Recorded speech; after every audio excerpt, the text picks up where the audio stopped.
We are going to talk about my review after 2 years of using our sweat tent. So how has it held up after having it outside for 2 years? Watch this video and find out. Also, again, this company sent us this sweat tent 2 years ago. This is an honest review, regardless of the fact that they did send it to us. Also, make sure you are subscribed to our channel so you can continue to see videos like this one. And if you want to go ahead and purchase this sweat tent, use the link below the like button. When you use that link, it doesn't cost you anything extra, but it does give us a small commission, and we greatly appreciate it when you use that link.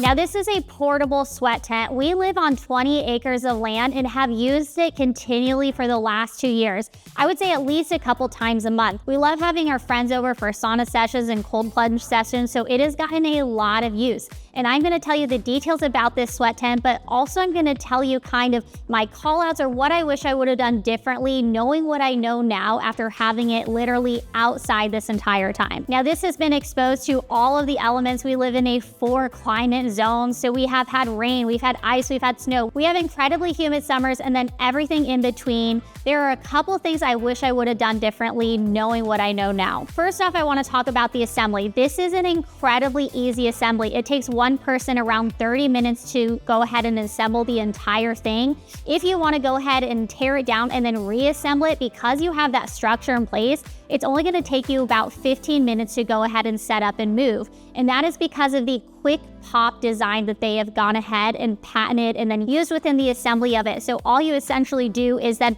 push those sides, push the top down, and then when you want to go ahead and move it and reset it up, you just have to grab the handles that are on the side and the tops of that sweat tent and go ahead and pop them out, making it literally easy for one person to go ahead and do. It did come with a carrying bag. However, I've never really seen the need to use it. And it's probably just because we are using it on our site the entire time. However, if you want to go ahead and move this off-site, it can easily fit into that carrying bag. But again, just remember, you are going to also have to move the stove along with it that is not going to fit into the carrying bag. Now, there are 2 sizes available. They have large and extra large. So their large size says that it can fit 4 people, and then the extra large says that it can fit 10 people. Now, while we have had 4 people in our large sauna, I do think it's pretty snug. You have to be pretty comfortable with the people you are sitting next to because you are thigh to thigh, shoulder to shoulder. Essentially, if you have large people, you might kind of be sitting on top of each other. But I mean, that just creates the ultimate bonding experience. And then also, obviously, encourages all of the sweat because of all of that body heat within the sauna. If I were to go ahead and do this over, like when the time comes for us to either get a new sweat tent or a new sauna, I will totally be getting a larger version. However, that is totally based on the fact of how big my family is. I mean, we have 6 people in my family, and then the fact that we like to do this a lot with friends. So because of that fact, I would opt for a bigger version. I think that truthfully, this is a 3-person sauna, not necessarily a 4-person sauna. So keep that in mind when you are deciding what size to get. There are also 2 colors available. They have black and then camo. Now, as you can see, the black is definitely more of a like washed out, well-loved gray at this point. It's not really black and sharp like it was before when we first got it. However, it still functions completely the same. So here's kind of my first piece of advice. If I were to do this over again, I would find a place that is more like well covered, whether that's under like a big shade of trees, if you have some sort of covering to place over top, just to protect the sweat tent a little bit from the outside elements. The sweat tent currently costs $1,499, which is truthfully like a steal of a deal. When I compare it to other saunas that function essentially the same way, or even like sweat tents that function the same way, you can easily spend like $3,000 onwards. If you're doing a traditional sauna, I mean, you're probably gonna start at like a $7,000 mark. And this is only, again, that like $1,500 mark. Again, even though it is washed out in color, it still functions just the same as it did the day that we got it. Included in your purchase is a black powder coated steel stove. Now, this is different than the one we have. It's now updated to that black powder coated, which I think is honestly a real win on Sweat Tent's part. I think it's going to just function a lot better.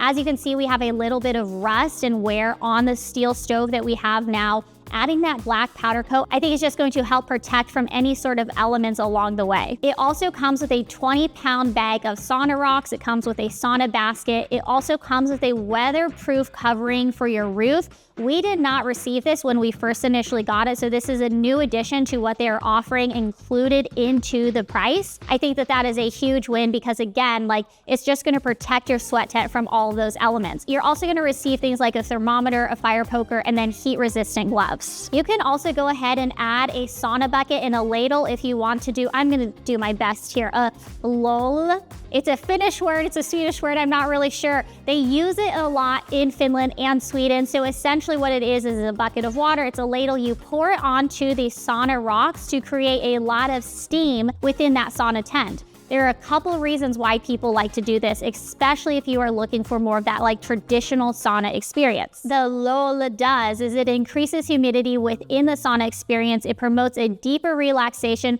and then it also helps open up like your pores and your breathing as you like breathe in all of that steam. I truthfully don't love it because it really does significantly feel that immediate humid, that immediate raise in temperature. However, my husband is a big fan and is constantly pouring water onto the sauna rocks to create that experience and create more of that humidity within our sweat tent. Now, we also received a bench that came along with our sweat tent. However, you are going to have to purchase that separately. It does cost $39, but you can go ahead and find your own bench. You can build your own bench, whatever you decide to do. I will say that the bench doesn't feel like the most like structured, stable bench around. However, we have had like 300 pounds plus of people sit on that bench, and so far it has not broken down on us. So even though it doesn't seem like it is the most well-built, sturdy bench, it has held up for us. Now let's look at the stove. This is a black powder-coated steel 403 stove. On the website, it says that it can get up to temps of 200 degrees within 30 minutes. We have definitely pushed that. I mean, we've gotten up to like 210, maybe even beyond that in temperature. And then again, it's only taken us about 30 minutes to reach those top temperatures. The stove itself only weighs 65 pounds, is really easy to move because they do have handles on the front and the back end, which just makes carrying it a lot easier. One thing to consider is because it is a wood-burning stove, you are gonna have to have a lot of wood available. Now, this isn't a big deal for us because we live on 20 acres of woods with lots of trees that we're able to use. But what we typically do is we'll do 15 to 20 minute sessions. We'll get out, use the cold tub, and then come back and do those 15 to 20 minute sessions. So initially we load up our stove, make sure that it is like piping hot. It's gonna get up to that 200 degrees. And then before we go and do the cold tub part of our like sessions, we go ahead and load it up again to make sure that the heat is like very hot when we come back in to use it for our second session. So again, just make sure that you have enough wood available. Otherwise, it's going to be like very lackluster in your experience. Now, one thing that did happen to us is one of the sections of the tubing from the sauna that goes out through the roof went ahead and rusted over. I'm not exactly sure why that happened. It wasn't a big deal because of the way the tubes interlock. We're able to go ahead and just throw that piece out and then reattach the other section of the tube. And it has not happened to any of the other tubing pieces that we have. But it is worth noting that that can happen. Another thing that I would have done differently is I would have found like a place to set it instead of moving it around a ton, and I would have put pavers on the ground. Now there's a couple reasons why.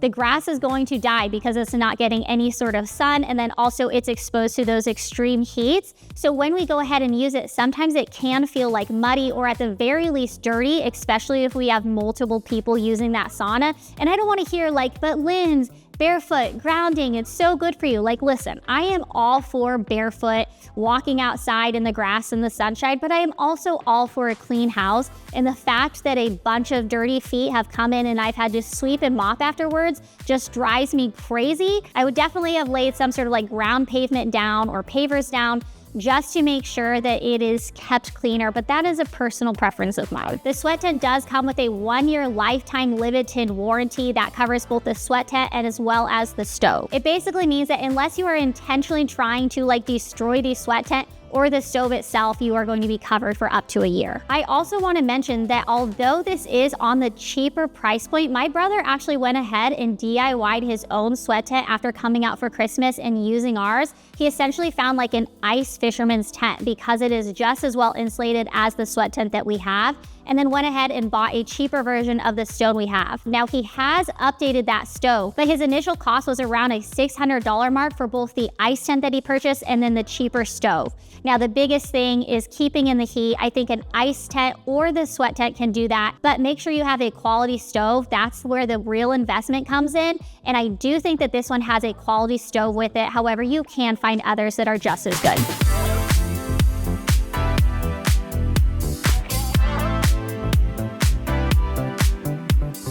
Honestly, would I go back and buy this myself, knowing what I know now?